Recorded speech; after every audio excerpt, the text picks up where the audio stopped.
first off, I text my wife every day when I leave work, say on my way. She normally hearts it because the kids are jumping off banisters and doing all kinds of crazy stuff. She didn't have time to type a message. She just hearts it. I didn't get Y'all got anything. banisters? No, but we've got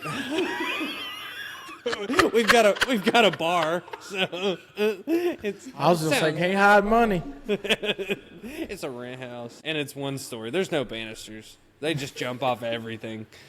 But Why the choice of banister? You ain't got no banister. it's the first word that came to my mind for some reason. But Kids were jumping off of cases of $100 bills. Like, Banisters, bar stools, it's the same. you have cases of $100 bills? No.